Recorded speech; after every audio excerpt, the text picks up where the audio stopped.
Part 27. Treating the concubine, eliminating the wife, reborn. I refuse to marry the scumbag and marry the prince. Author, Gigi. Chapter 281. The small yard is decorated and finally has a sense of the new year. The courtyard here is not as deep as the palace. You can see all the way at a glance. Shen Zhao saw Xieting Zhou under the eaves without any effort. He was wearing a dark cloak, which made his skin white. Shen Zhao walked over and looked around, and asked, "Where's Auntie?" Unfortunately, not long after she left, King Yunguard found Ben Xiao. She went to see if there was any problem. If brother is not in a hurry, he can stay and wait. Xieting Zhou held the scissors in his hand. The dead tree in the yard turned out to be a wintersweet, and it had finally bloomed in the past few days. Shen Yu said it was fragrant last night, so Xieting Zhou planned to cut a few branches and put them in the bedroom. Shen Zhao's face was expressionless. "She's gone out just in time. I have something to ask you." "Wait a moment." Xieting Zhou picked up two and raised his hand. "Brother, sit inside." The maid came to take the flowers from his hand, but Xieting Zhou avoided letting anyone touch them. He asked the maid to watch the tea and inserted the vase with his own hands. "Brother, do you have something important to do with me?" Shen Zhao had a sullen face and didn't speak for a while. Before coming to see Xieting Zhou, she thought about it for a long time. This was originally a matter between their husband and wife, and he should not interfere, but her parents were not here, and he was the only one who supported her as her brother. "What are your plans for the future?"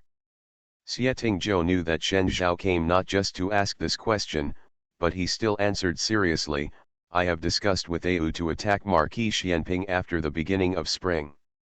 "This is a business matter," Shen Zhao said. "I'm asking you, what are your plans for Au?" Xieting Zhou was slightly surprised. "She is my wife, so naturally my plan is to stay with her." Shen Zhao sneered, "You stayed with her when you were alive. What if you died? What will she do?" Xieting Zhou's expression suddenly changed. Shen Zhao mentioned a topic that neither Xieting Zhou nor Shen Yu wanted to touch. "Don't think of excuses to prevaricate me. Doctor, you said everything under my pressure." Shen Zhao became angry when he thought about it.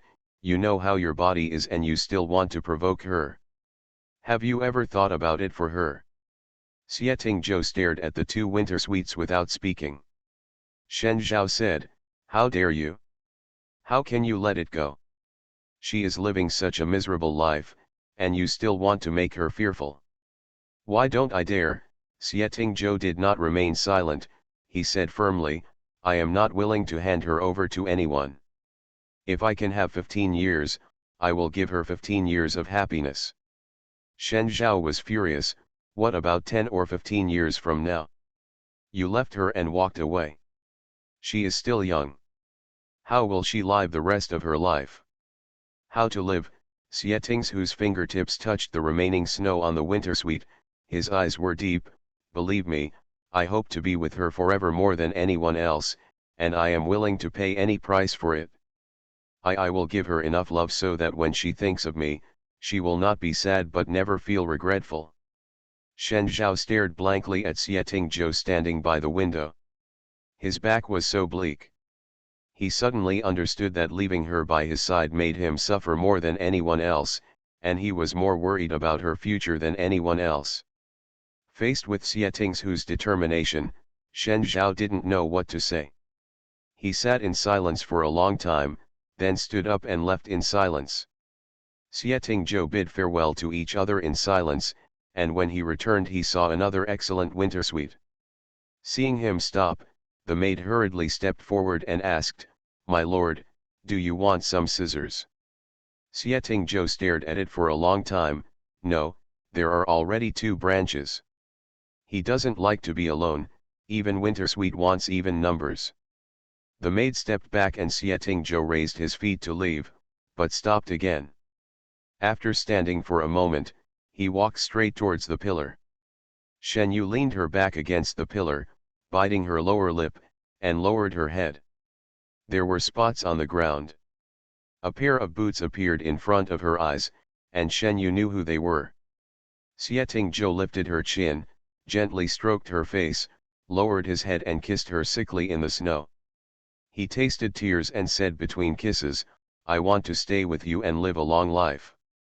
Shen Zhao wanted to rush back to Hezhu to spend the new year with Yuan Kaiu and the old lady, but he didn't stay long and left overnight. After the war, people and horses need to rest. They have just captured Ganzhou and have not left yet. They have to start preparations for spring plowing after the beginning of spring and will stay here for a while. The small courtyard could not accommodate so many people, so Xie Zhou relocated a house not far from where they lived and let others live there, but he and Shen Yu did not move there. Everyone crowded together and had a lively new year. There is not much free time, and preparations for spring plowing will begin in a few days after the new year. The staff came from Balin. Xie Ting's condition was a little better. He was discussing things with the staff in the hall of the new hospital. Several staff members talked to each other. A few days ago, Yangzhou Magistrate Zhang Jinglian sent a letter saying that arrangements for the registration of refugees have been made. However, many people have frozen to death this winter. Relief alone is really a drop in the bucket. Spring plowing is about to begin now, so we have to hurry up. Before spring plowing, the land in Balin, Ganzhou, Yangzhou and other places must be cleared and verified again as the basis for collecting land taxes. This number is definitely different from what was reported in previous years. There is more can accommodate displaced people. This method is feasible, but the land has been zoned out, and the refugees have no money to cultivate the land. If private loans are used, the crops will end in a year, and the money will still fall on the people who put the tiger skin money, and the people will still not have enough to eat. The hall fell silent again. The acting officer glanced sideways at Shen Yu, who was sitting in the seat, and quickly looked away before Xie Ting's eyes came over. Shen Yu now changed back to women's clothing and stayed with Xie Zhou during discussions, but rarely spoke. The staff bravely tried to test, lose bank. Xie Zhou looked over quickly, and the staff quickly stopped talking, not daring to say anything further. This idea was not worth the money of the princess. The government will lend money to the private sector, and the loans will be divided into 2 and 5 months for grain loans. Xie Zhou said, 2 cents of interest will be taken every 6 months, and will be returned with the summer and autumn taxes respectively. When Xie Zhou opened his mouth, he made the final decision. No one dared to question it again. Your Majesty, the staff member said, Qingzhou Magistrate Qin Yu needs to make a decision quickly about borrowing grain from Yangzhou. Another staff member said, Yangzhou surrender to Balin sounded the alarm for Qingzhou. Tan Yu borrowed food from Yangzhou, but in fact he borrowed food from Balin.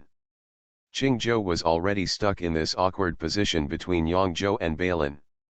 It is said that Qin Yu there have been several leaks in succession but no news. One person smiled and said, there must be no news. The Ministry of Revenue can't get out the money. Zhang Lianzi has become a cashier with nothing. When Nanda camp mobilizes troops, the family has to pay for it. This matter has been a problem in all dynasties. Joke. Yes, those people in Shengjing were fighting to the death and had no time to care about the people. They also gave us an opportunity. The staff looked at Xie Tingzhou and said, Your Majesty, Qingzhou Prefecture is borrowing food from Yangzhou. Borrowing food obviously means that the battle along the northwest line has been victorious and the situation has shifted towards Balin. Borrowing food is a way to move closer to Balin. This should not be done. Please give me permission from the prince. Yes, Xie Tingzhou said, even if it's not to win over, it's still for the people. It's easy to say this. Just say yes, but what comes out is real snowflake silver. No matter how self-sufficient Balin is, it has taken on the post-war and spring plowing, and it is somewhat stretched. Every expense after that has to be taken care of. There are still many things to do, and if you agree on one thing, you have to change it to another. The staff member added, although Marquis Xianping did not declare himself king, he is undoubtedly the same as a wild king. Many places in the south have followed suit. I heard a funny thing a few days ago. It is said that there is a hilltop in Fuan County under the jurisdiction of Xinzhou. 2,000 bandits came down from the mountain and beheaded the magistrate of Fuan County, occupied the county as the king, and also generously awarded rewards in the city. The 2,000 bandits randomly sealed more than 1,000 people, and even the soldiers guarding the city were given the title of Great Sima Dang. Completely it's nonsense. Treating the concubine, eliminating the wife, reborn, I refuse to marry the scumbag and marry the prince. Author, Gigi. Chapter 282. After listening, everyone in the hall couldn't help laughing.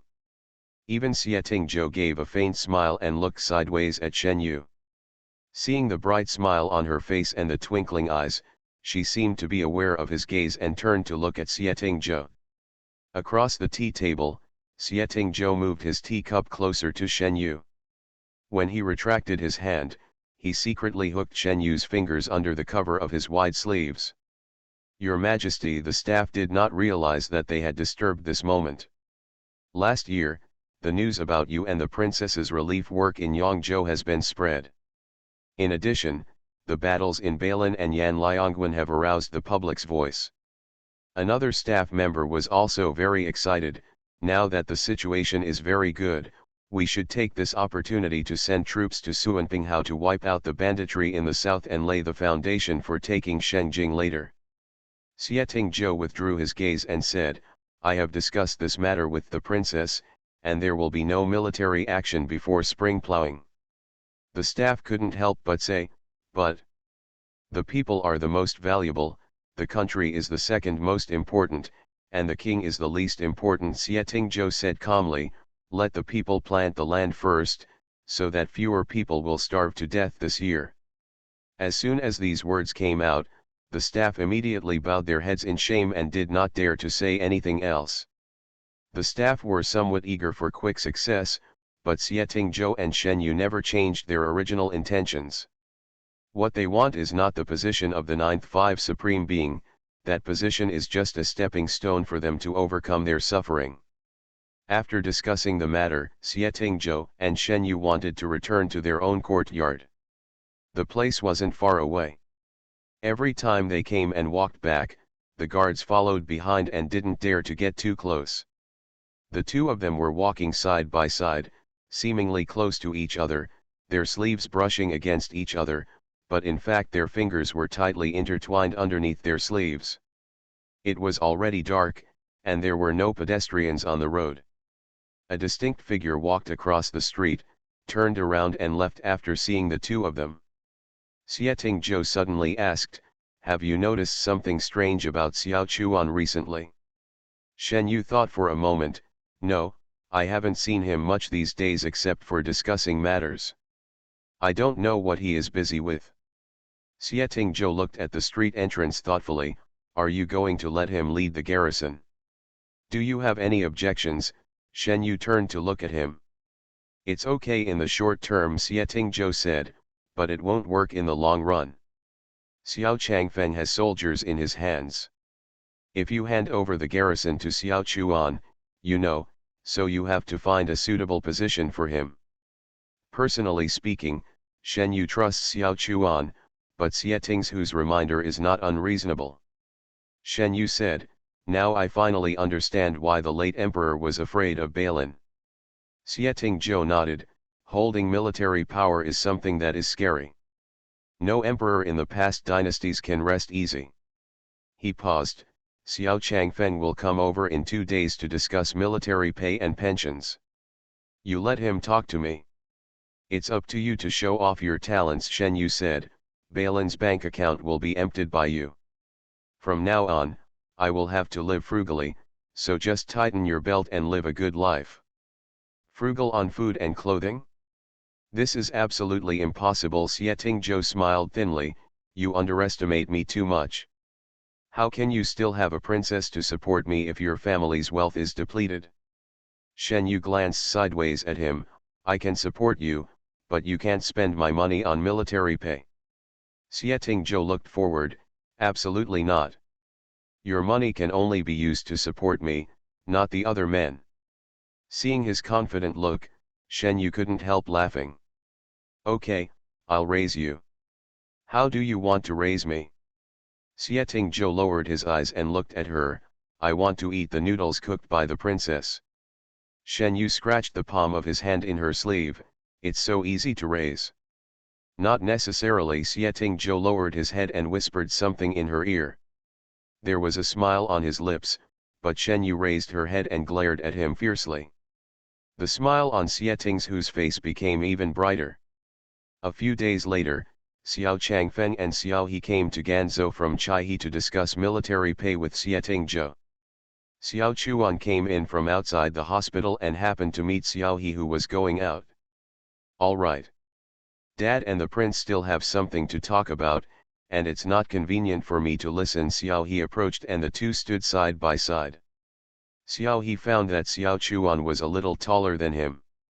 Xiao Chuan leaned against the pillar.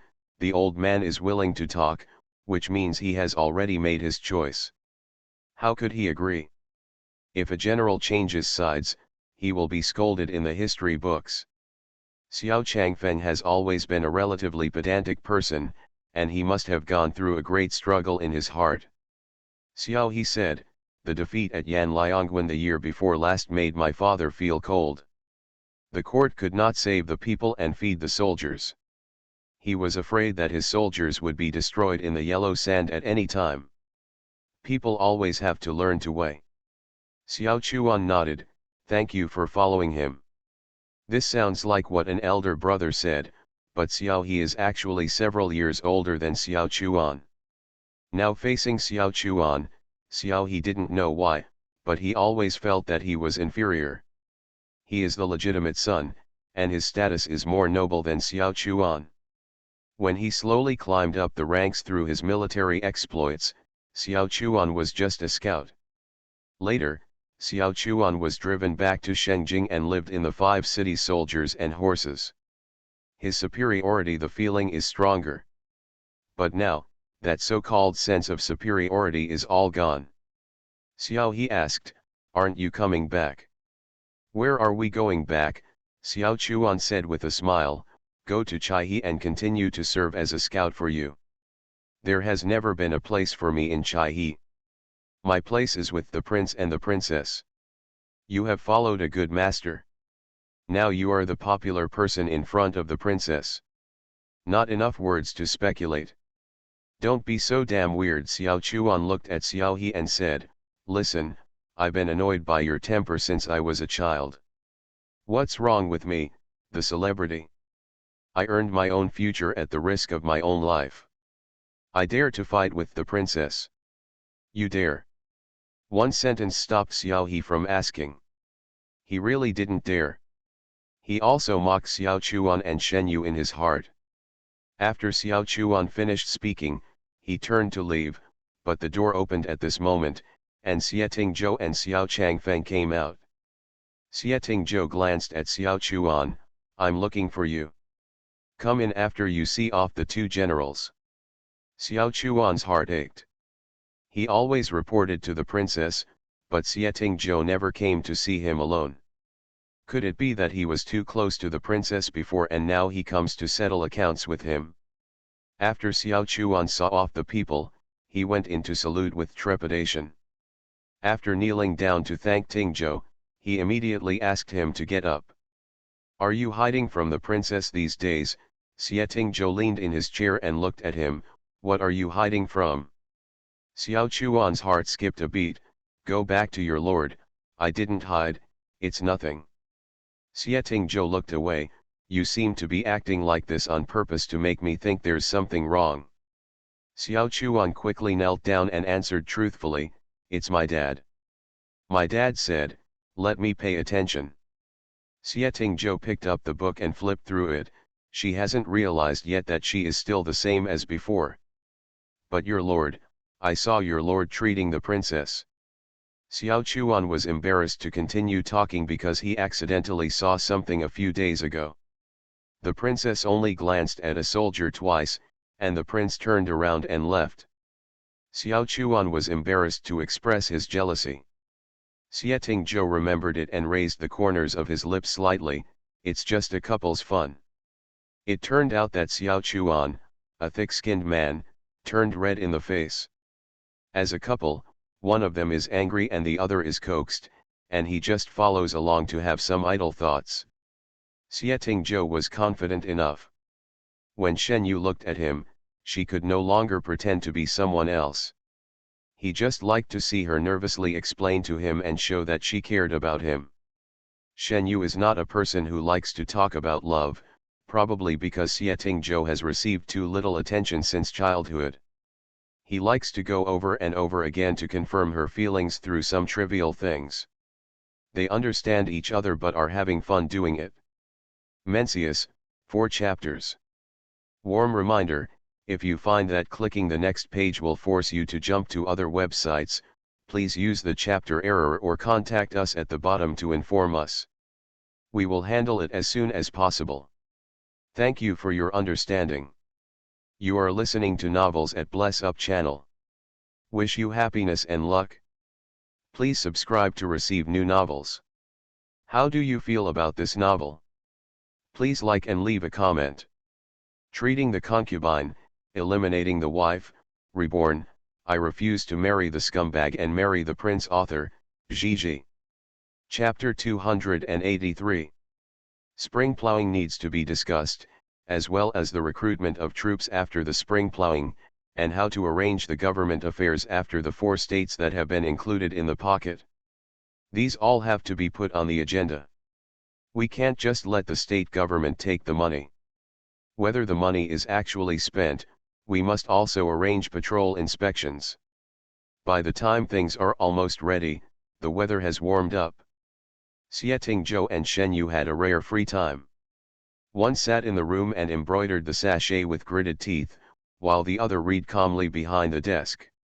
Shen Yu embroidered very seriously, but the embroidery needle in her hand was not as useful as a knife for her. She frowned tightly, fearing that she would place the needle in the wrong place. Xie Zhou always looked at her, reading the book for a while and looking at her for a while, and then he simply put the book away, spread out the rice paper, and picked up his pen to draw. Shen Yu was really not good at embroidery. She got tired of embroidering and threw it aside in anger, but couldn't help but pick it back up and said, "This is too difficult to embroider." They all said there's no need to embroider. Xie Zhou comforted, "I'm fine with this on." "Then take the one off your waist." No. Xie Zhou raised his eyes to look at Shen Yu, and pointed at Shen Yu with the finger holding the pen, "Turn around." Shen Yu did as she was told and said, "It's so ugly. Even if you wear it on your waist, you already know that I'm a bad girl." "It's not bad, and even if it's bad, no one dares to say it." Xie Zhou made the last few strokes. A few strokes on the rice paper sketched out a vivid person. Xie Zhou's painting was a little exaggerated. He frowned, gritted his teeth, and looked like he was ready to fight the sachet to the end. With a fierce energy, he made himself. They all laughed. Xie Zhou stood up and walked over, took her into his arms from behind, and turned to look out the window through the gap. "It's getting warmer. Warmer weather means they will be leaving during spring plowing time." They spent a very comfortable time here. The house was small and they could see each other at a glance. If he lives in that huge cage in the future, he will never have such a warm moment again. "You brought the garrison out." "It's no longer appropriate to call it garrison. We have to change our name," Xie Zhou said. Shen Yu put down her needle and thread. "What should we call them? They are all new recruits, and they are not qualified enough to join the Qingyun Guard. If you don't want to merge into Qingyun Guard, I have a name for you," Xie Zhou said in her ear. "Feng, Xie, and Jun, they are all your soldiers." "Ken." As soon as she opened her mouth, Xie Zhou seemed to know what she wanted to say and interrupted directly, "The soldiers are yours, and you are mine." He changed the subject and said, "When the troops are raised after the spring, don't lead the troops. Let Chang Hung and Xiao Chuan break out the camp first. It doesn't matter if Chang Hung suppresses Xiao Chuan. Marquis Xianping is not afraid. You don't need to go there in person. My brother will be here soon, Shen Yu said worriedly. They received a letter from Shen Zhao later that year. Yuan Kai was pregnant, and now she was pregnant. Shen Zhao was on the battlefield before, but Yuan Kai didn't mention it in order to prevent him from worrying. Shen Zhao didn't find out until he returned to Hezhu. But Shen Zhao couldn't stay at home with Yuan Kai and raise troops after the spring. He didn't want Shen Yu to rush around on the battlefield anymore. Warfare was a man's business, and he, as his elder brother, had to shoulder the responsibility. Yuan Kai was very supportive of this, but Shen Zhao still felt guilty for her. He only hoped that the war would end soon and he would go back to be with her before she gave birth. Xie Tingzhou comforted him, "Don't worry, Marquis Xianping has nothing to fear. This battle won't last long." Outside under the eaves, Changliu and Sixi chatted, and their voices got louder when they got excited. "I wonder if my little turtle will grow up." Sixi said, "You always miss your little turtle. Didn't the princess give you a pair of rabbits?" Changliu was not happy when he talked about this. "I originally planned to fatten them up for eating, and the roasted ones were the most fragrant. But the rabbits got fatter, but only their bellies. We gave birth to more than a dozen rabbits in one litter, and the rabbit nest was full of fat. I can't hold it anymore." Xiao Chuan came in from the outside and happened to hear the sentence, "Isn't that good? There are so many rabbits, they are raised to feed the brothers." Changliu glared at him, "That's someone else's child, you can still talk about it. The roasted wild duck you ate yesterday was also someone else's child." Changliu. Shen Yu laughed when she heard this. Xie Tingzhou rested his chin on her shoulder, touched Shen Yu's belly and asked, "Is there any movement?" Shen Yu turned her head and glanced at him, "Don't you know if there is any movement?" She was also a little worried. There had been no movement in her stomach for such a long time. She also called the doctor to take a look. The doctor said that she was cold and had a harder time conceiving than ordinary people, but it was not a big problem and she would be fine with a little care. The cold was the root cause of the disease caused by falling into the water twice and falling on the battlefield, so Xie Tingzhou would not let her lead the troops. There was a sudden pain on her earlobe, and Shen Yu ducked to the side. Xie Tingzhou came up to bite her again and murmured in her ear. "It seems I have to work harder." Xie stopped and couldn't help but kiss her. Shen Yu was so distracted by him that she grabbed the hand around her waist and turned her head to kiss him. "Are the prince and princess here?" Xiao Chuan's voice came from outside. Chang Lu said, "Here he is." Xie Tingzhou was kissing her neck. Shen Yu couldn't hold it back. She tilted her neck slightly and hummed softly, "Xiao Chuan is here. Let him wait outside." Xie Tingzhou gasped. The rustle of clothes could not be heard outside. Shen Yu sat astride his lap, her feet not even touching the ground. Xie Tingzhou lifted her up by her waist and put her down again. He saw her closing her eyes to cover the twinkling in her eyes. Xie Tingzhou raised his eyes when Changliu knocked on the door and asked in a hoarse voice, "What's the matter?" The master inside didn't say anything, and Xiao Chuan didn't dare to go in. He stood at the door and said, "I have sorted out the list that the princess asked me to sort out the day before yesterday. I still have some things to report." Xie Tingzhou's waist and eyes were numb, so he held her ankle and hooked it up, saying, "Report it?" No. Shen Yu pressed against his neck, her breath trembling slightly, let him come later." The evil in Xie Tingzhou's body was brought out by her appearance. Holding her neck, he put his thumb against her chin and lifted it up. There were still traces of kisses and bites there from last night. He looked at the flush slowly rising on her neck and thought, it was all his. Xie Tingzhou calmed down. "This is all his, no one can see it, no one can take it away." Treating the concubine, eliminating the wife, Reborn, I refuse to marry the scumbag and marry the prince author, Gigi. Chapter 284. Melting snow is the coldest time of the year, a bit colder than snow. The door of Suanhui Hall was closed, and the hall was separated by curtains. The ministers were discussing matters outside, and Li Zhaonian forced himself to be more attentive. The money for spring plowing has been collected and allocated. If we get through it, when the autumn harvest comes, the national treasury will be full. No way, Zhang Lianzi said lightly. Taxes were collected in the 21st year of Tongxue, and the late emperor passed away last year. However, the excessive grain taxes and commercial taxes cannot be left alone. If you want the treasury to be full, I'm afraid I can't. Now that Zhang Yuanqing has passed away, there is no one who can take the lead in the cabinet, including Lu Cheng, the second assistant. Lu Cheng said slowly, regardless of whether the national treasury is full or not, there is more than one thorny issue at the moment. The ministries have been unable to pay salaries for 2 months. Lu Cheng looked at Zhang Lianzi, but Zhang Lianzi didn't answer and pretended not to hear. Wen Hongyuan coughed, and the Ministry of War.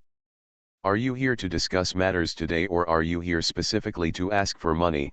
Zhang Lianzi interrupted. The accounts of the Ministry of Accounts are placed there. Sirs, you can take a look. If you feel that I can't do a good job as the chief, you can change them at will. I, Zhang Ji, will recognize whoever comes to sit in this position. Everyone was silent for a moment. In the past, the Ministry of Accounts was a job that everyone wanted, but now everyone is in the hands of anyone. All ministries are debt collectors. They go to the Ministry of Accounts every day to ask for money, but the national treasury is empty, and how can they allocate it? When Zhang Lianzi saw that everyone was silent when he mentioned this issue, he couldn't help but sneer in his heart and said, now in the first year of Yongning, everything is waiting for improvement. Sirs, you should discuss the affairs of each ministry. The Ministry of Household Affairs will naturally cooperate if they can. It's all empty talk. Nothing can be done without money. The Zhang family is not the Lu family in Hezhu.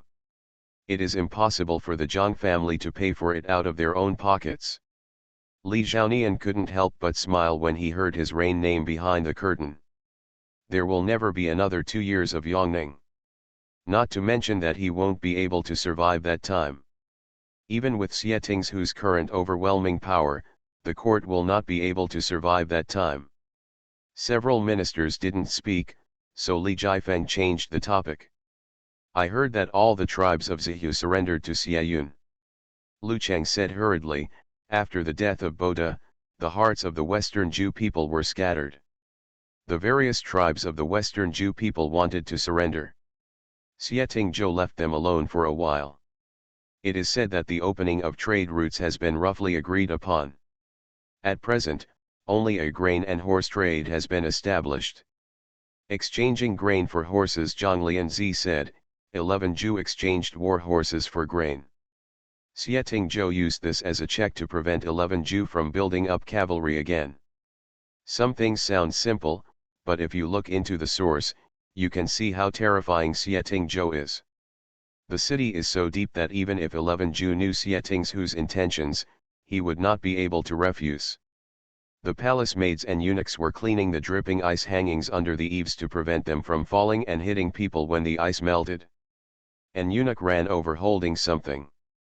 The eunuch in charge at the door scolded, "Your Majesty and His Royal Highness are discussing matters with the ministers inside. How can you behave in such a panic?" The eunuch quickly knelt down and said loudly, "Your Majesty, we have urgent news." Li Jifeng shook his sleeves and said, "Send it up." The eunuch submitted an urgent report.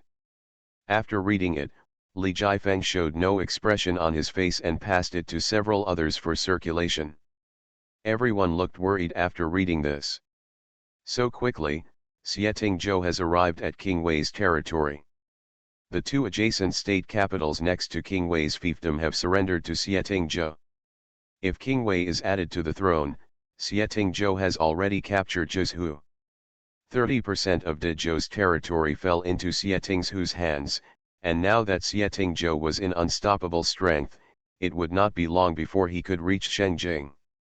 This is a sharp blade hanging over everyone's heads, and it will be cut down at any time. They seem to have smelled the breath of national subjugation from the crackling sound of ice disappearing. Your Majesty, Prince Wei has sent a message.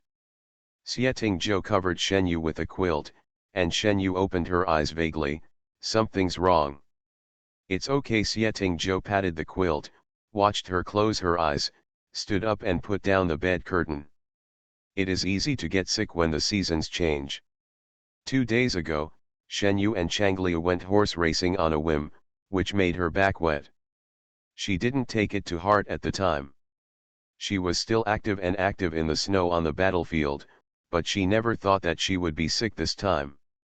She was still coughing after taking medicine for 2 days. Xie Tingzhou walked around the screen and took the post from Zifeng. As soon as Xie Tingzhou entered the country, King Wei had already sent a message saying that he would hold a banquet to entertain him, but he did not express his attitude.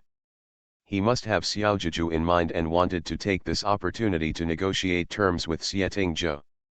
Your Majesty, are you going? Xie Tingzhou raised his index finger, glanced at the inner room, and walked out. 11 Feng understood and followed Xie Tingzhou into the next room. Has King Wei mobilized his troops? No, Zifeng said. King Wei's fiefdom has 12,000 troops, but at most it's only 15,000. He doesn't dare to move. Go, Xie Tingzhou said. You can arrange it? You don't need to bring too many people. I want to see how much appetite this King Wei has. Xie Tingzhou took a few steps and called Changliu. Changliu came over from the corridor and stood at the door with his hands behind his back and his head bowed. Your Majesty. It was Changliu who mentioned the horse race first, which caused the princess to catch a cold. Although the prince didn't say anything, he didn't have a good look on him these days. Xie Tingzhou said, I'm going out for a while. You can guard the princess so that no one else disturbs her. If she doesn't wake up at Yashi, wake her up to drink medicine and prepare a plate of candied dates. Changliu nodded hurriedly. I understand. I will definitely take good care of the princess. If there is an emergency, ask the guards to report it. Changliu said energetically, yes. Xie Tingzhou glanced at him and said, my voice is not bad. I can make it louder. The princess doesn't have to wait until you wake up. Changliu pursed his lips and shook his head. King Wei wanted to negotiate terms with Xie Tingzhou, but there was also the possibility that he would take the opportunity to capture Xie Tingzhou and negotiate terms with the court. Xie Tingzhou led a small number of people. The 20 guards were all masters. With a large army pressing down on the territory, it was expected that King Huai would not dare to move. In the hall, silk and bamboo are playing together, and the music is melodious. King Wei was over 60 years old and had not yet passed the throne to his son. Once power was in his hands, it was difficult to let it go. I would like to offer you a drink, Your Majesty. King Wei held up the cup. Xie Tingzhou raised his hand to block the maid who was pouring the wine. 11 Feng asked her to step aside and knelt down beside him to pour tea for Xie Tingzhou. Tea instead of wine. Xie Tingzhou picked up the cup. Thank you, King Wei, for hosting the banquet. King Wei drank it all in one gulp, while Xie Tingzhou only took a sip and looked into the hall. The dancer is dressed in tulle and dances to the sound of silk and bamboo, not forgetting to cast a glance at Xie Tingzhou as she spins. Xie Tingzhou was thinking about Shenyu and his eyes were not focused on where he was, but in King Wei's eyes, he couldn't look away. Having said the polite words, we still need to get to the point. King Wei said, I have a daughter who is good at the piano. I have heard that the prince is quite accomplished in the art of the piano. I wonder when the prince will have time to give me some advice. Xie Tingzhu's eyes narrowed slightly, and he had roughly guessed King Wei's plan. Xie Tingzhou said, King Wei doesn't know something. Among all the instruments, chess, calligraphy, and painting, I am the worst at playing the instrument. King Wei didn't care and said directly, Qin, chess, calligraphy, and painting are not important. The prince wants to plan the world. This is the time to recruit people. Although our military strength and we as who cannot compete with the prince, we can still do our best. The prince will not give it away for nothing. Xie smiled lazily, you can just tell me what the conditions are. King Wei waved his hand, the conditions cannot be negotiated. I want to give the prince a gift. What gift? I have a daughter who has not yet left the palace, and she is always very dear to the princess. Xie put the cup in his hand to his lips, but did not drink. He asked with a smile, King Wei wants to give his beloved daughter to me. King Wei smiled and said, I want to give the prince a marriage. As for the dowry, it is my Weizhu and Weizhu's 20,000 troops. What does the prince think? Treating the concubine, eliminating the wife, reborn, I refuse to marry the scumbag and marry the prince. Author, Gigi. Chapter 285. 20,000. Xie said, I wonder when King Wei added the extra 8,000. After saying this, King Wei knew that he could not hide Xie information. Xie must have gotten to know him, otherwise he wouldn't have come rashly with just his guards, so there was really no need for King Wei to embarrass himself at this moment. Sure enough, I can't hide it from the prince. Prince Wei said straightly, I do only have 12,000 troops at the moment, which is not as powerful as the northern king of Fengjiang. Joining forces between you and me will be the icing on the cake. Otherwise, the prince will have to fight against Suanpinghao and Sheng in the future. Jing, fight this way. King Wei put his words here at the right time.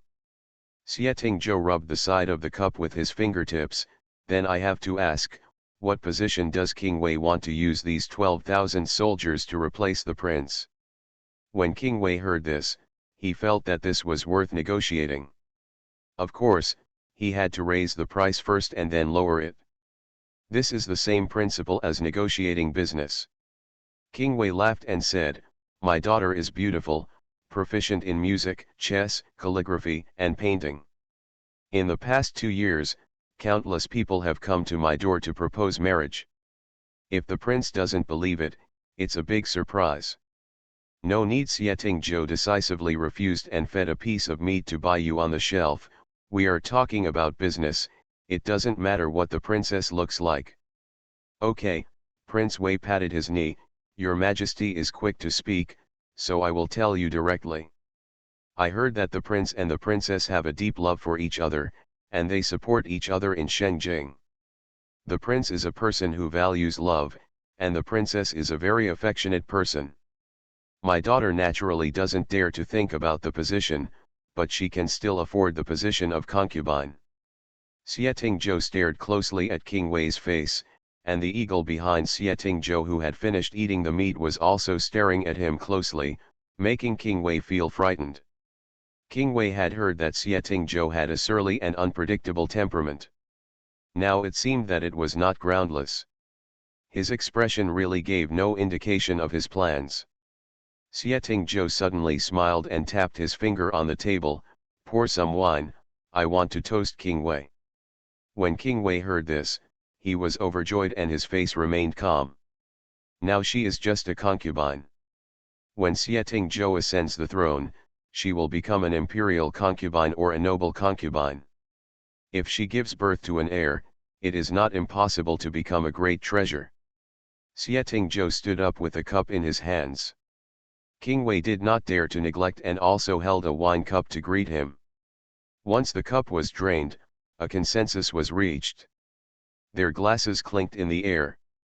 King Wei said, I will do it first out of respect.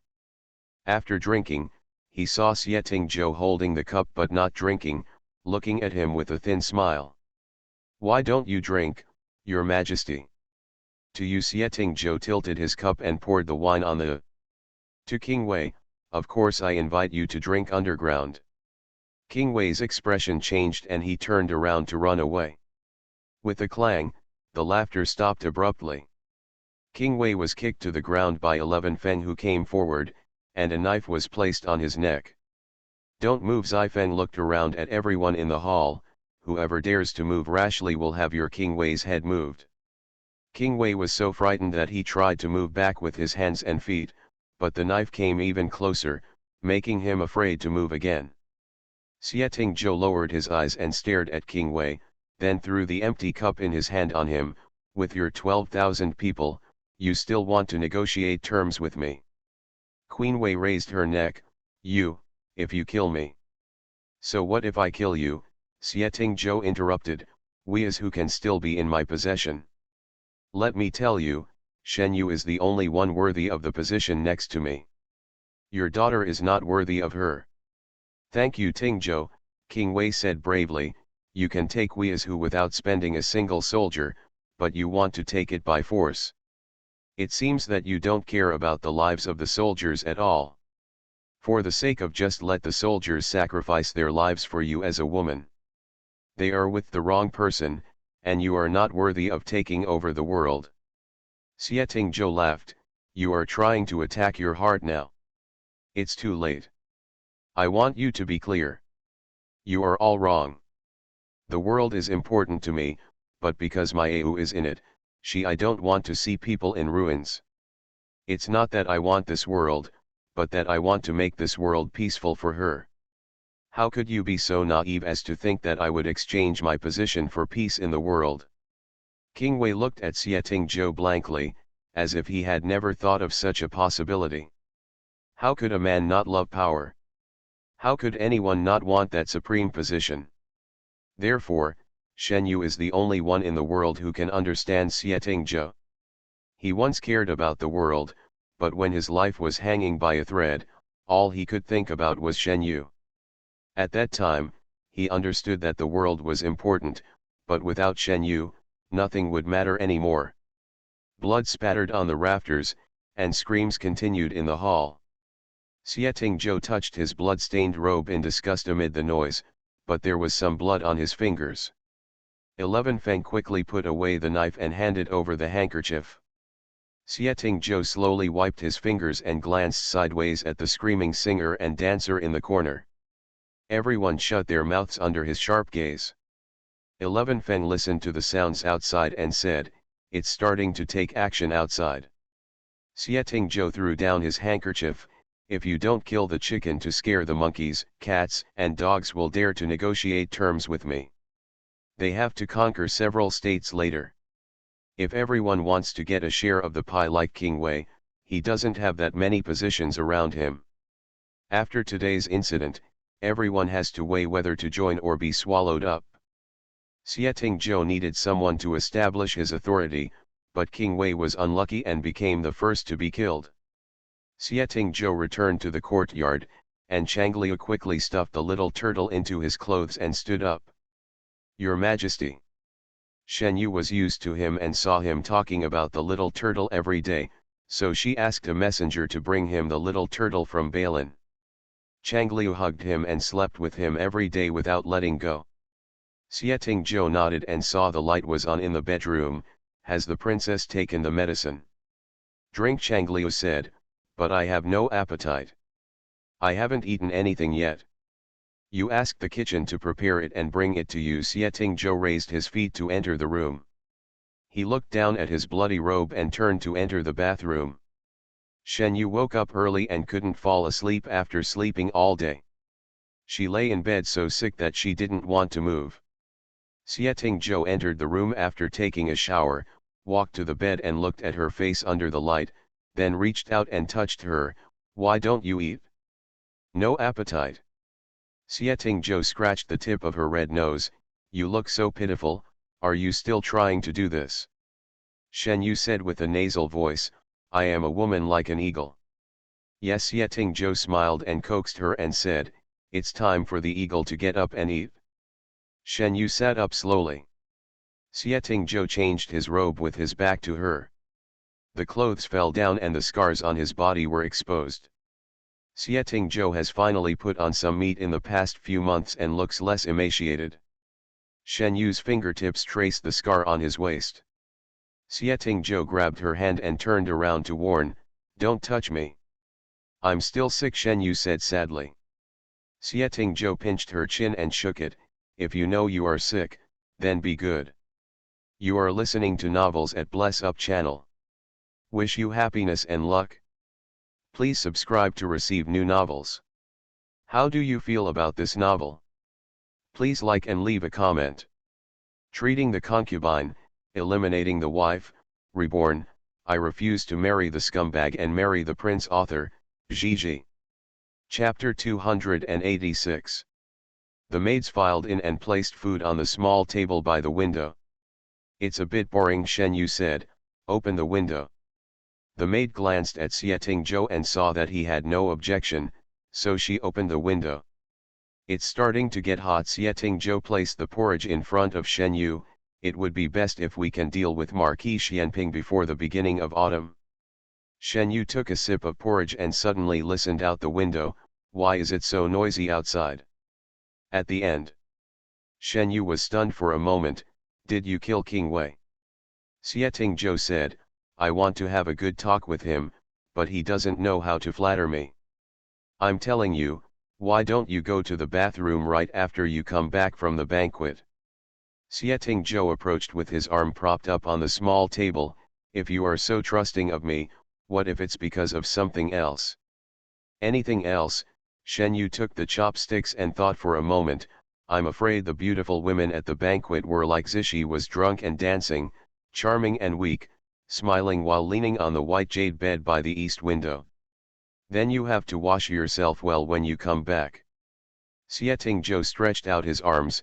Do you want to check? How can I check it after it's been washed? Shen Yu put vegetables into his bowl. There is no fine wine, no beauties, and no white jade bed, Xie Tingzhou said, but I heard that King Wei's little girl was blessed with beauty, but I didn't see it. It sounds very pity. Shen Yu looked at him. You killed my father, how can you make a beauty smile? This look, the seductive way of looking at him with half-raised eyelids, is so rare. Xie Tingzhou's throat tightened when he saw it. He grabbed her over and almost knocked over the table. You have sharp teeth and a sharp mouth. I think you are in good spirits. Are you feeling well? It's okay. Shen Yu put her arm on Xie Tingzhou's chest. Don't mess around. Xie Tingzhou didn't let her sit back down.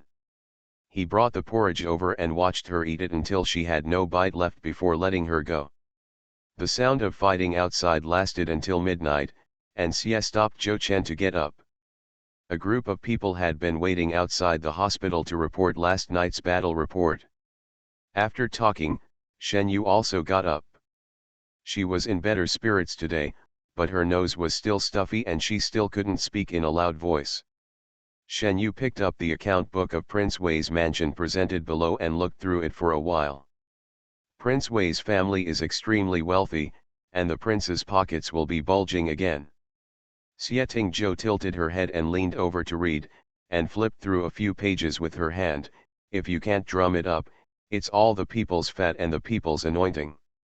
It's taken from the people and used by the people, and it will be used in Luzhu. Let the gentlemen discuss it tomorrow. A charter comes out. What a good idea, Shen Yu said. Now the people of Luzhu will follow you wholeheartedly. I just want you to follow me wholeheartedly. Xie Tingzhou lowered his eyes and looked at Shen Yu.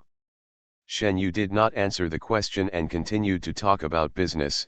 I'm afraid the people in other state capitals will be unable to sit still. If someone raises his arms at this moment, the state capitals will not be able to suppress him. Chaos is temporary, Xie Tingzhou said, it is beneficial to us. Servants were coming and going in the courtyard, and there were muddy footprints everywhere in the courtyard. Mrs. Zhang avoided it in disgust. Oh, what happened? There was mud everywhere. She looked up and said, Lianji, Lianji. Zhang Lianzi walked over and said, Mother. Mrs. Zhang looked worried. It's a nice lake, why did you fill it in? I don't like it, Zhang Lianzi asked. Does mother have anything to do with me? Mrs. Zhang nodded, and when she saw the servant carrying mud, she quickly moved to the side and avoided it. Come here and say, Lianzi, I heard that the girl from the Lin family has written again. Right. What exactly does mother want to ask? Mrs. Zhang said, last year, the new emperor ascended the throne and granted amnesty to the whole world, and the Lin family was also released. If you really like the Lin family girl and take her home as a concubine, my mother will not stop her, but the main wife still has to find a girl from a good family. Zhang Lianzi looked at Mrs. Zhang, what makes a good family? Of course he comes from a good family and has a gentle temper, Mrs. Zhang blurted out. Zhang Lianzi thought of Shen Yu. In her previous life, she had a gentle temperament, but she was rejected by her mother-in-law because of her poor family background. In this life, her family background was good, but her temperament was not so gentle. Zhang Lianzi had no intention of talking to Mrs. Zhang anymore. I know mother, son, please leave. Before Mrs. Zhang could finish her words, Zhang Lianzi had already left. Lin Qingli was released due to the amnesty last year and sent him several letters. Zhang Lianzi naturally knew what she meant, but he didn't reply to her letter. He had had enough of his previous life. Father Lin taught him knowledge, and he had repaid this love long ago. He had repaid it in his previous life. Gao Jin came back from outside. Sir. What news? Gao Jin said, Xie Tingzhou killed King Wei. Zhang Lianzi stopped and asked, what's the situation over there in Weizhou? It is said that Xie Tingzhou robbed King Wei's treasury and exchanged it for relief grains and distributed them to the people. The people of Weizhou were grateful to him, and the people of other state capitals are looking forward to King Balin's attack as soon as possible. Zhang Lianzi looked into the distance. What a great trick. Now I have transformed from a rebellious minister into a righteous master, and it didn't even cost me a penny. He changed the topic and said, I have a letter and I will send someone to Weizhou as soon as possible and hand it over to. Zhang Lianzi paused. Gao Jin answered, leave it to King Balin. Leave it to Shen Yu. Zhang Lianzi smiled, Xie Tingzhou is very proud of himself now. I don't like to see him too happy. The letter was delivered to Weizhou 7 or 8 days later.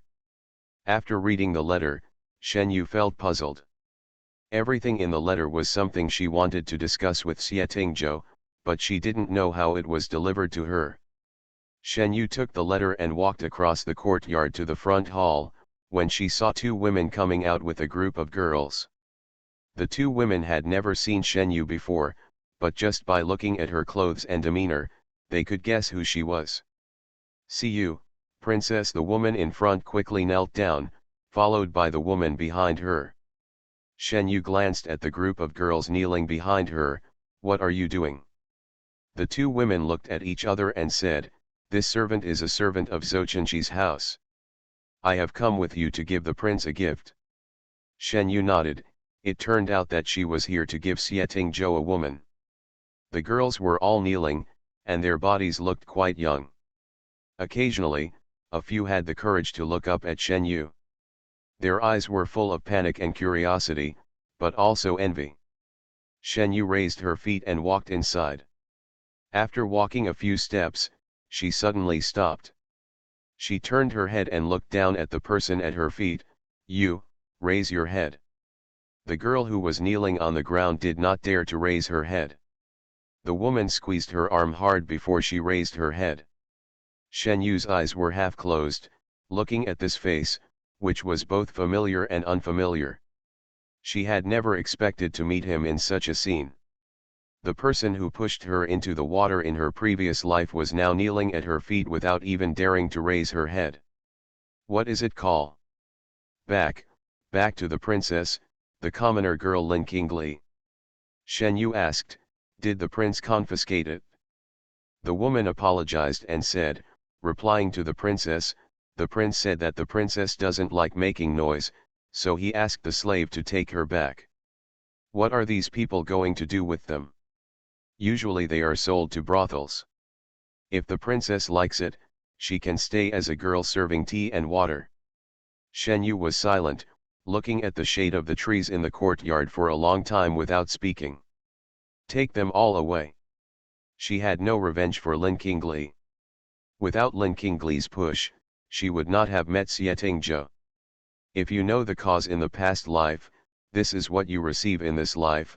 If you know the result in the next life, this is what you do in this life.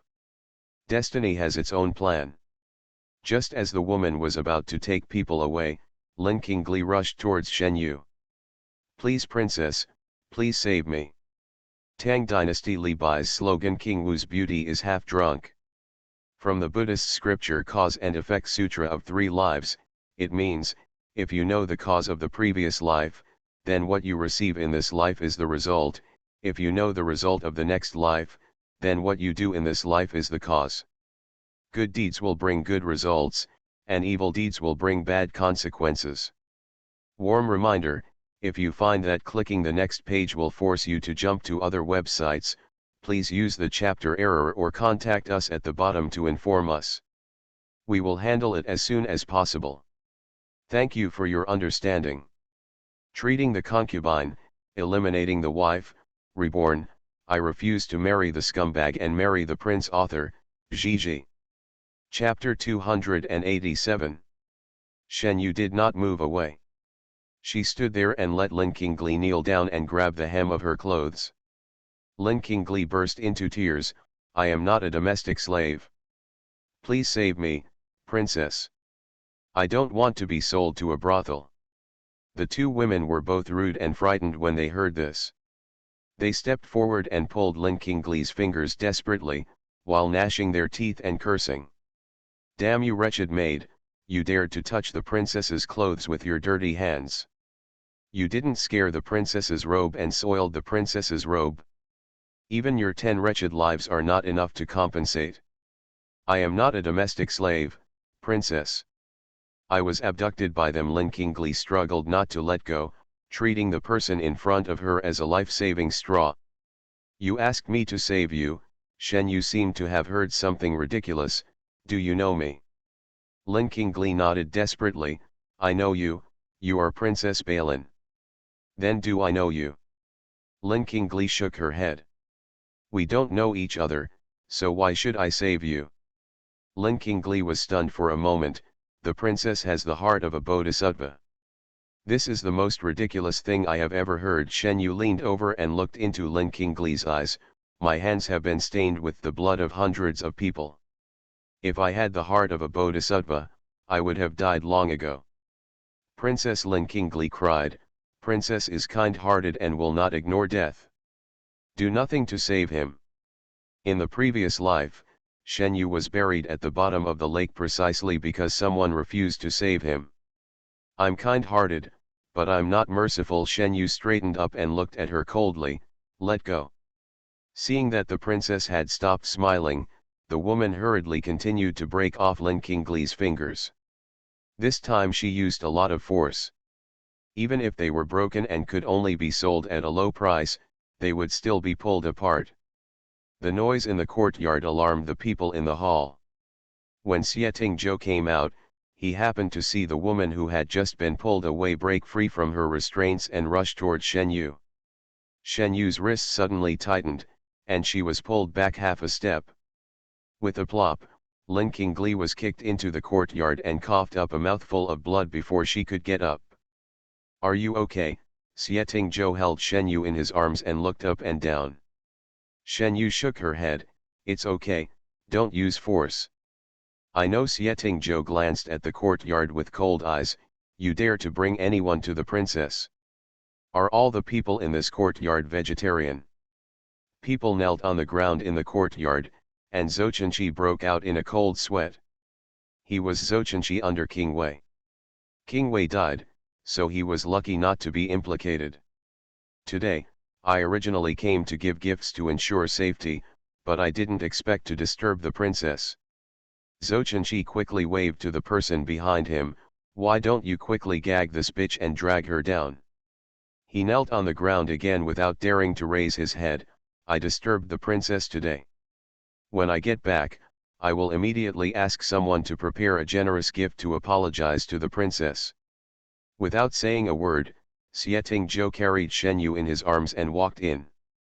After stepping through the door, he turned his head and asked, "Why are you staring at me like that?"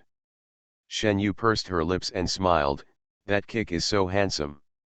It feels so good to be protected unconditionally." Xie Tingzhou looked at her, "Is there any reward?" "Yes." Shen Yu took out a letter and patted his chest, "It's a letter someone gave you." Shen Yu walked around the table and saw from the window that the people outside had been dragged away and the servants were cleaning the blood on the floor. "I don't care about the one surnamed Lin. If the other girls are from good families, let them go. There are still people who need to be dealt with. Otherwise, abducting good families will become a common practice and cannot be tolerated." Xie Tingzhou had just opened the letter and hadn't read it yet. When he heard this, he looked up and asked, "Do you have a grudge against that person?" "A little bit, it's not a big deal. She once pushed me into the water," Shen Yu wrote lightly. Xie Tingzhou thought for a moment and remembered that they fell into the water on the way back to Beijing. Shen Yu once told him that she was afraid of water only because she had fallen into it. "That's easy, just throw her into the water. She doesn't seem to be able to swim either." Xie Tingzhou raised his eyelids, "When she pushed my princess into the water, did she ever think that you couldn't swim?" "That's..." Shen Yu didn't know how to tell him about the past life. It was just like a big dream, and it was actually not very important to her. Xie Tingzhou said, "Don't worry about this matter, I will handle it. Let's put it aside for now and let's get down to business." Shen Yu said, "You should read the letter first." "I have already read it." Xie Tingzhou saw the unfamiliar handwriting, so he read the signature first. When he saw Zhang Lianzi's name, he asked, "He wrote to me, how could it be delivered to you?" "I don't know." Shen Yu thought for a moment, "Maybe I'm afraid that I won't be able to deliver it to you, or maybe I'm afraid that you'll just throw it away." Xie Tingzhou's eyes flickered for a moment and he sneered, "You think of men too simply." Shen Yu didn't understand, but Xie Tingzhou had already lowered his head to read the letter.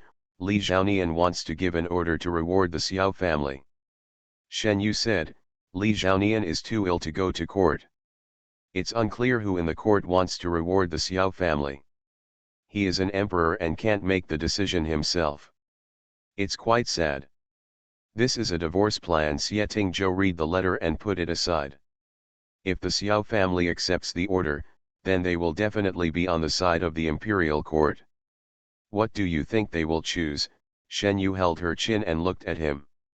Xie Tingzhou looked into her eyes, his heart itched slightly, he waved her over, and pulled her to sit on his lap. "You answer the letter for me first." Xie Tingzhou put a pen into her hand. Shen Yu looked back at him, "Why do you want me to go back?" Xie Tingzhou straightened her head, rested his chin on her shoulder, and said softly, "Because my hands are sore for my husband, I will read it and you write it." Shen Yu laid out the letter paper and said, "Let's talk." Shen Yu's handwriting is very special. It is not the delicate and regular seal script that is popular among women today, but running script that is smooth and flowing, with a somewhat unrestrained style in the strokes. Shen Yu listened and wrote, asking him from time to time, "Is this right?" "Well, very good." Xie Tingzhou smiled out of sight of her. Zhang Ji deliberately sent the letter to Shen Yu, wanting to use this childish method to anger him, but he didn't think twice. He is the one who thanks Tingzhou for his person, and he is the one who thanks Tingzhou for his heart. What does he, Zhang Ji, have? Want to piss him off? The fact that he held Shen Yu in his arms and asked her to write for him would make Zhang Ji almost mad, not to mention what the two of them were like in private. Shen Yu was completely unaware of the secret rivalry between the two men. After writing, she dried the ink stains and prepared to put it in an envelope. "Wait a minute." Xie Tingzhou stopped him and added a sentence at the bottom, meaning that his wife was writing for him due to his poor health. Shen Yu almost laughed when she saw it. "Is it necessary?" "It's very necessary." Xie Tingzhou said, "What if he doesn't know what I mean?" "It's all based on your tone." Shen Yu pointed to a place and said, "I am also written here." Xie Tingzhou ignored it and calmly folded the letter. No matter how old you are, you can never stop being young. The man's competitiveness was at work. He had to win. Not only did he have to win, it was best to make Zhang Ji angry to death. You are so naive, Shen Yu couldn't help but suddenly remembered something. By the way, Lin Qingli is the daughter of Zhang Lianzi's mentor, and they were childhood sweethearts. Who is Lin Qingli? The one you kicked away just now. Xie Tingzhou thought for a while and said, then you can add another sentence for me, saying that I kicked his green plum until he vomited blood and sold it to a brothel. Shen Yu looked at him, thank you Tingzhou. Xie Tingzhou carried out his fear of guilt to the end, okay, I won't add this sentence. Treating the concubine, eliminating the wife, reborn, I refuse to marry the scumbag and marry the prince. Author, Zhiji. Chapter 288. Xiao Jiajin spent a good year in Chaihe after the war. If you have money, you are truly a man. The grain is no longer moldy, and the flour is fine and white. It's getting hot now, and it's steaming outside the pass at a glance. Xiao Changfeng was sitting in the earthen room, which was much cooler than the big tent. Dad Xiao he walked in. Xiao Changfeng raised his chin and said, sit down and drink a bowl of mung bean soup to relieve the heat. Xiao he picked up the mung bean soup and took a big sip to suppress the dryness. The father-in-law who awarded the reward has arrived. The reward depends on their attitude. Being rewarded means that they are still generals of the Zhou dynasty. Xie Tingzhou and Shen Yu are so popular now that Sheng Jing is afraid. In addition to trying to win over the Xiao family army, they also wanted to use this method to tell the people that the imperial court also had a share in resisting foreign enemies, and it was not just Xie Tingzhou and Shen Yu who contributed. This abacus is really good. Xiao Changfeng nodded and asked Xiao He, what do you think? Xiao He looked at Xiao Changfeng's expression, but couldn't see anything, so he could only say, the imperial court has no soldiers. Except for the south camp, no one can overwhelm our Xiao family army. Xiao Changfeng stared at Xiao He for a long time without speaking, and Xiao He lowered his head. Xiao Changfeng said, you are eating the food and salary provided by Balin and the Lu family, but you want to get a position in the imperial court. You have taken advantage of it. You think Xie Tingzhou and Shen Yu can be manipulated by others, and they can. Are you bullying me like this? Xiao He looked at the mung bean soup in the bowl with shame. In the past, it was good to have enough food in the army. How could there be mung bean soup to relieve the heat in summer? This was all Shen Yu added from her private account in addition to the military salary allocated in Balin.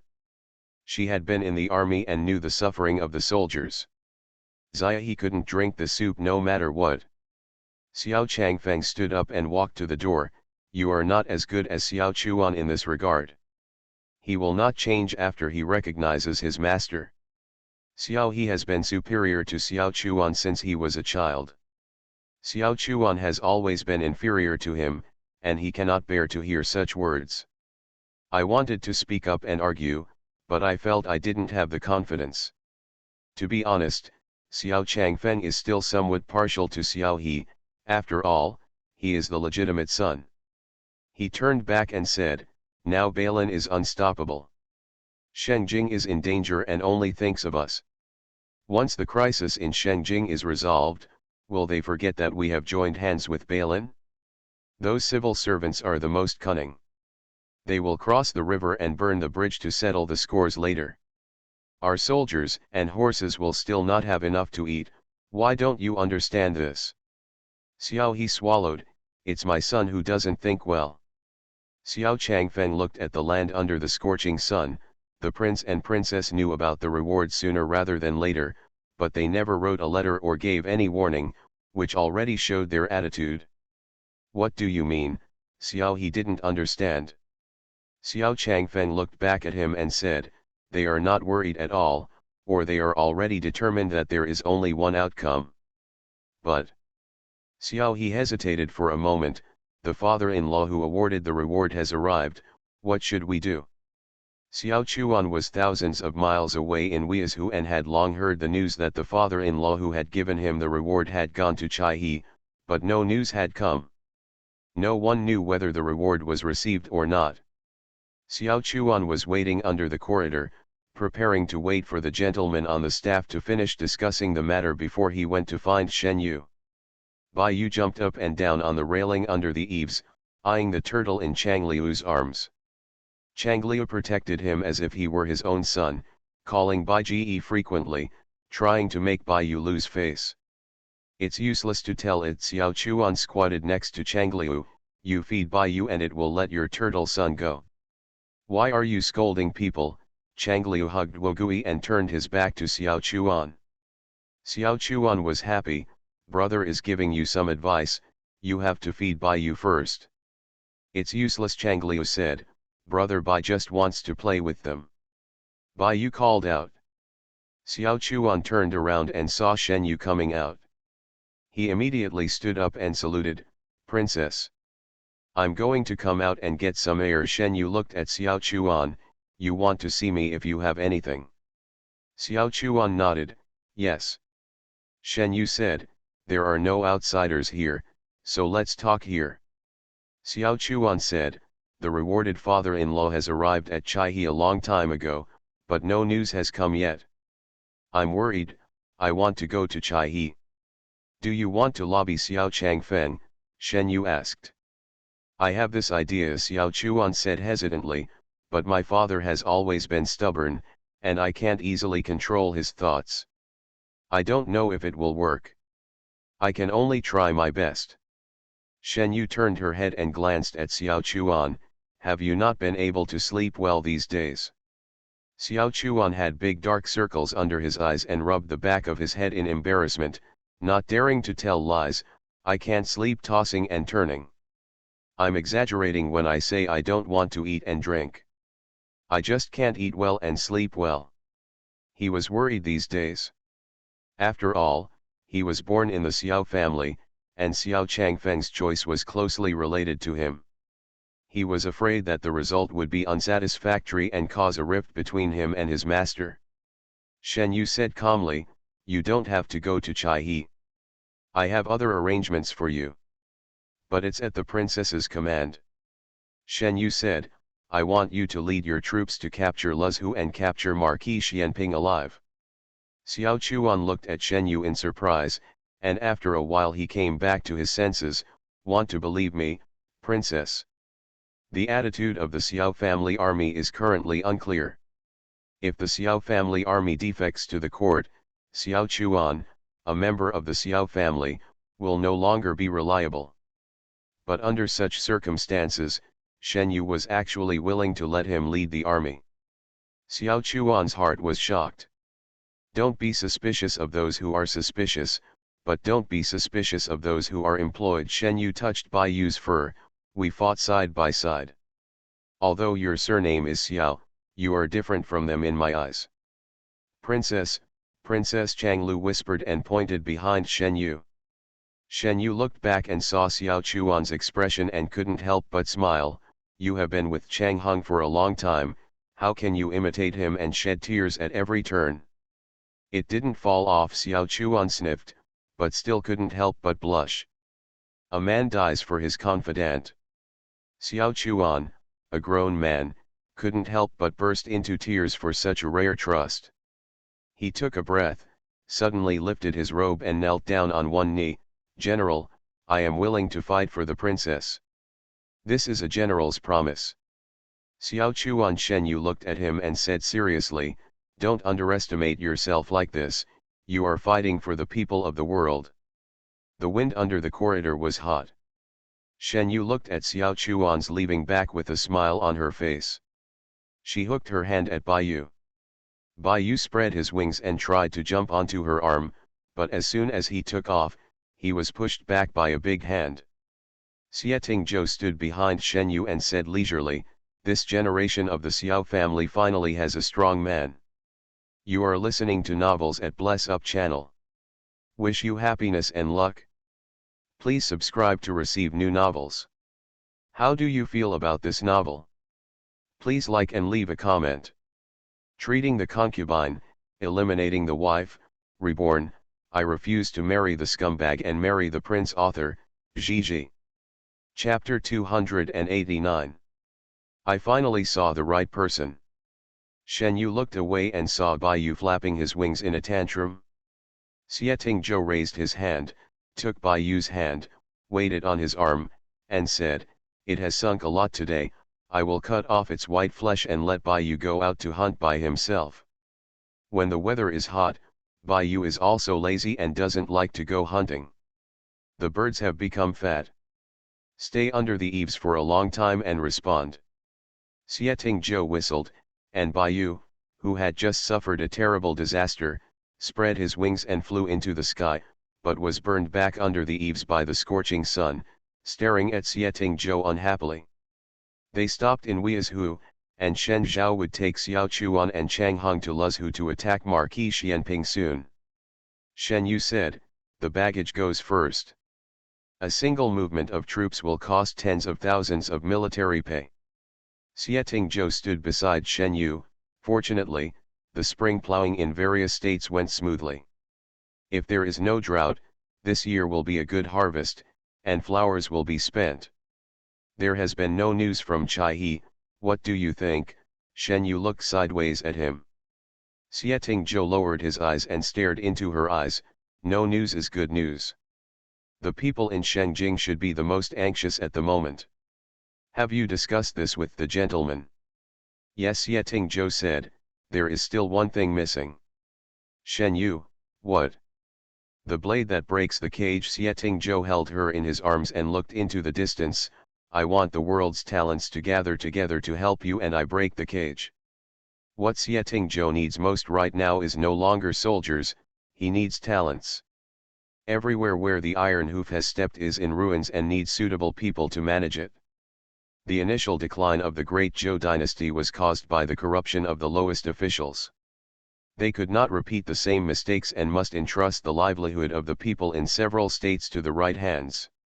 However, although Xie Tingzhou has brought blessings to all the people and is popular among the people, in the final analysis, he is still seeking to usurp the throne. Most of the people who defect to him now are people who are greedy for profit, and there are very few who can be used. A military commander holds a sword in his hand, but the pen in a scholar's hand is also a murderous blade, one for the body and the other for the heart.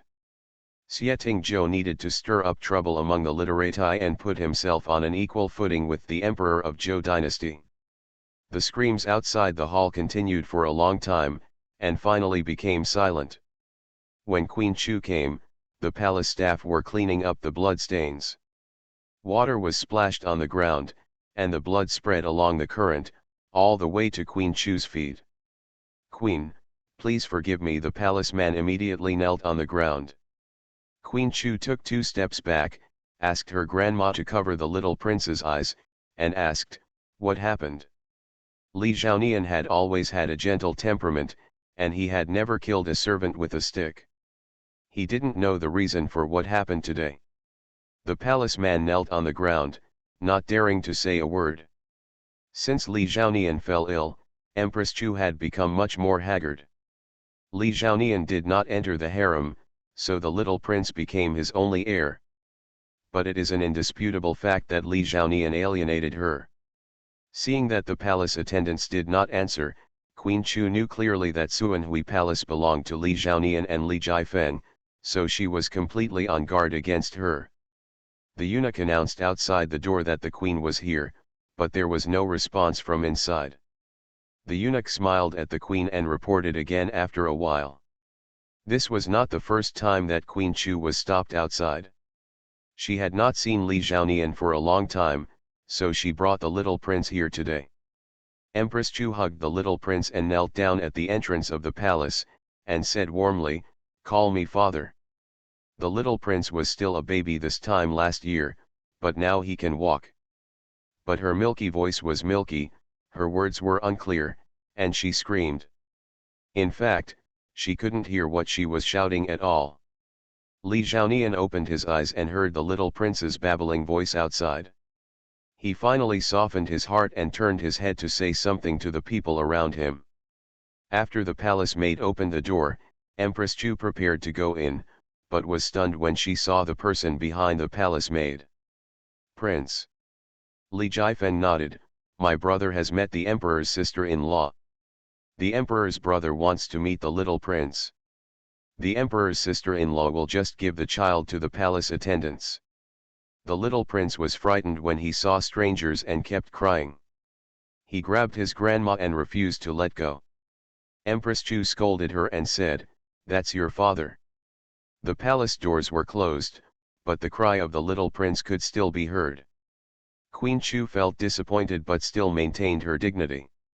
She regretted that at first, she knew that Li Zhaonian probably knew that she had poisoned him, so she was alienated from her in every possible way. Perhaps he kept her because the prince was still young, or because he was under pressure from his relatives. In short, the love between husband and wife in Candy had long since disappeared with that glass of poisonous wine. Li Jifeng nodded briefly and walked down the steps. Empress Chu hurriedly said, "Prince."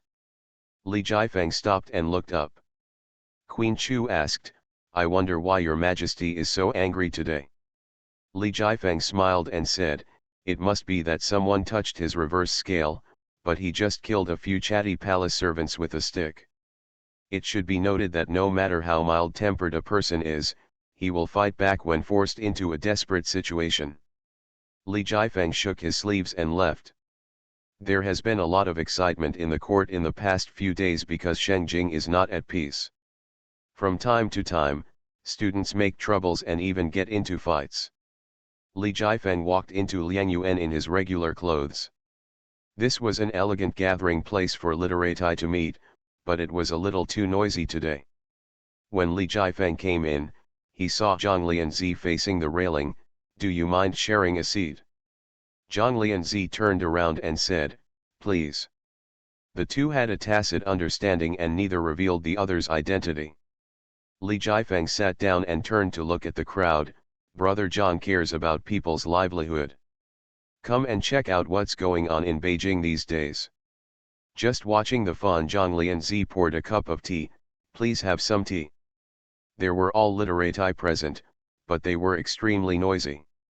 The wolfish ambitions of Xie Zhou and Shen Yu are now clearly exposed. They want to destroy our century-old foundation of the great Zhou dynasty. It is simply unacceptable. "What is the law of heaven?"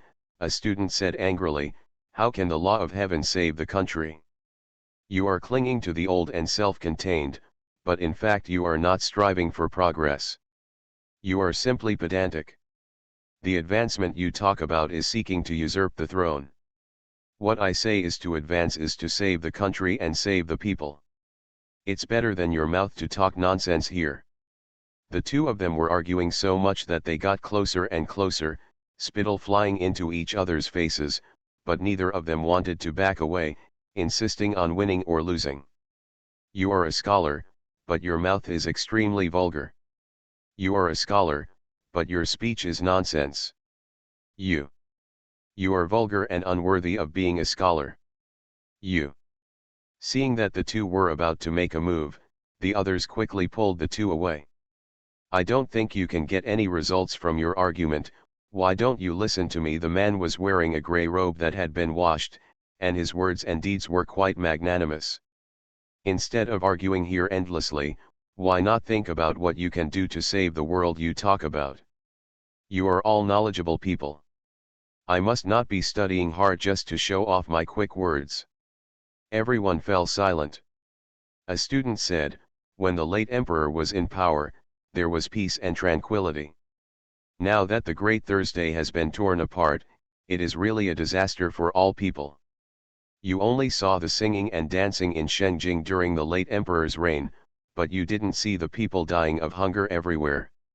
Treating the concubine, eliminating the wife, reborn, I refuse to marry the scumbag and marry the prince." Author, Gigi. Chapter 290. Even if it had been peaceful, General Shen would not have died. If Yan Liangwen had not been defeated, how could the subsequent wall collapse be possible?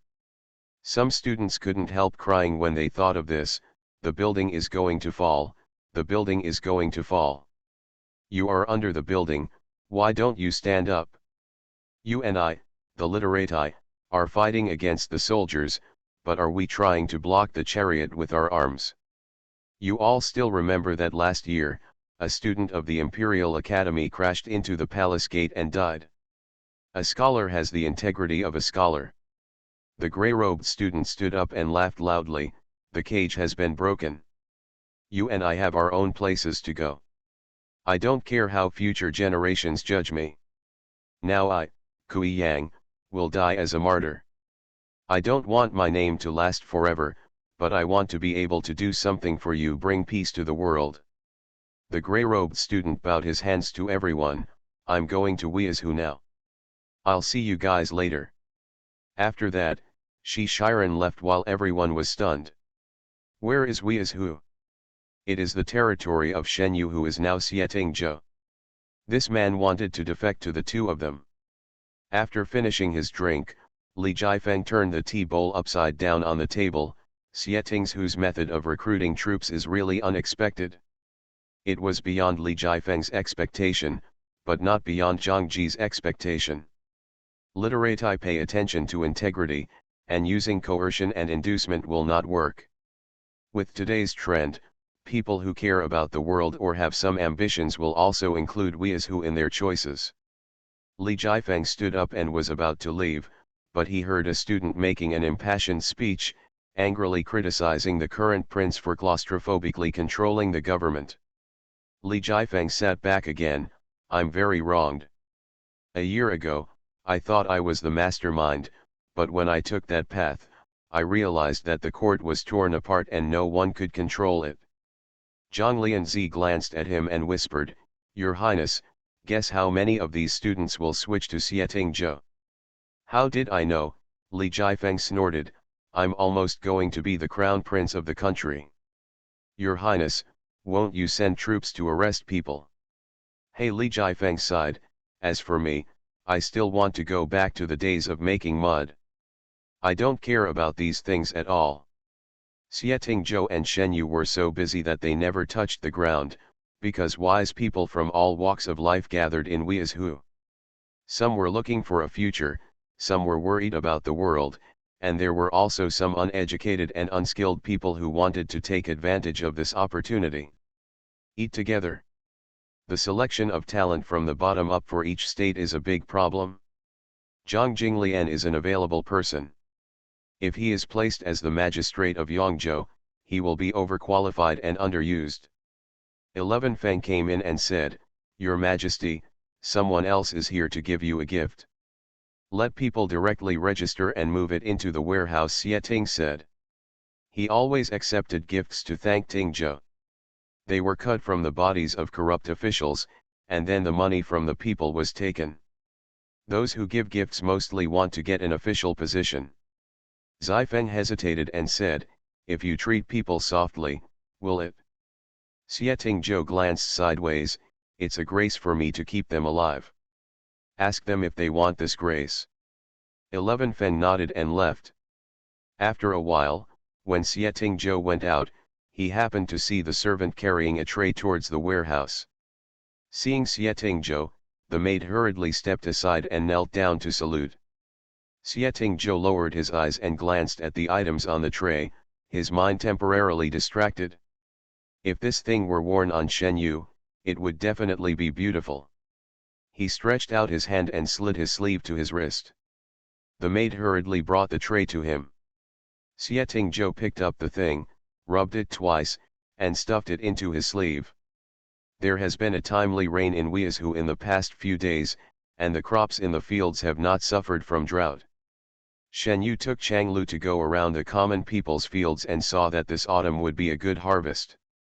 Shen Yu was sweating all over, and when she came back, she met the person who had left after giving the gift. What else did you collect? Xieting Zhou looked at her with deep eyes. Good stuff, for you. What? Shen Yu asked. Xieting Zhou took her back to the room, lowered his head and said, Go and take a bath first, and let her dress for me after taking a bath. After finishing speaking, he added, only wear this. There was a sound of water rushing behind the screen. Shen Yu poured water on herself while talking to Xieting Zhou. Grandma has a letter. Look at it on the table. It says that Dad has arrived in Hezhu, but he only stayed for 1 day and said that Hezhu is not fun and he won't go anywhere now. Xie Guangzong left the hinterland of Zhihu after the war. Occasionally, he came back with messages, which was a dream come true. He could go sightseeing without having to escape. Xieting Zhou took the letter and read it briefly, but the sound of water behind the screen made him distracted. You want me to get dressed? Xieting Zhou put down the letter and looked sideways at the figure on the screen. It's in the tray. With a splash, Shen Yu stood up from the bathtub, and a graceful figure was reflected on the screen. Xieting Zhou watched her step out of the bath and reach into the tray, but paused and turned to face the screen in surprise. Is this, for me to wear? She bit that word so hard that Xieting Zhou couldn't help but laugh. That's right, just wear it, Xieting Zhou said firmly. Shen Yu hesitated for a moment, then picked up the things in the tray. A few golden bells rang with a slight movement. Where to wear? The bathroom was filled with hot flashes, and Shen Yu held up the string of golden bells but made no move. Xieting Zhou walked around the screen and looked at her leisurely. Want to dress for your husband? That bunch of bells can't stop anything, it's better not to wear them at all. Xieting Zhou took it from her hand, grabbed her waist, lifted her up and placed her on the cabinet, and then tied the bell to her leg. Shen Yu leaned back after being kissed by him, and every time she moved, there was a jingling sound of golden bells. She had no choice but to hold her legs still, but the golden bells still jingled wildly. The ringing sound lasts forever. The scorching sun made people sweat profusely, and countless soldiers stood in front of the military tent. Shen Zhao rode his horse back and kicked a soldier when he landed. Kneel down, Shen Zhao scolded sternly. The soldier's chest heaved, indignant, and finally he knelt down. They marched all the way to the Luzhu border and camped here. Today, several farmers came to the camp crying and making trouble. When Shen Zhao asked, he learned that soldiers had stepped on their farmland when the army was crossing the border. Shen Zhao pressed the knife on his waist and was furious. Are you convinced or not? The soldier raised his head and said, I don't accept it. If the general wants to punish me, there must be a reason. I'll give you a reason, Shen Zhao said. I have given repeated orders not to disturb the people. Do you think that the general's words have fallen on deaf ears? We are not disturbing the people. You didn't disturb the people, but you led the people to trample on the people's land. We're going to march. The march is not for you to trample on the farmland. Shen Zhao approached. Your horse's hooves passed by with ease, but what you left behind was a piece of rotten land. This year, some people will not be able to eat. Shen Zhao pointed his whip at the soldier's chest. You are a serious soldier, a soldier, not one of those bandits. If you want to despise yourself, ask me first if you want to be my soldier. If you want to be a soldier under me, then restrain yourself. If you don't want to do it yourself, take off this armor as soon as possible before you go out and embarrass me. These people are from Shen Yu's Fengjia army. They are bloody men who were promoted from the garrison. They are no more strict than Xieting Zhou's Qingyun guards. What troubles Shen Zhao is that the soldiers brought out by Shen Yu are really as wild as her. Warm reminder, if you find that clicking the next page will force you to jump to other websites, please use the chapter error or contact us at the bottom to inform us.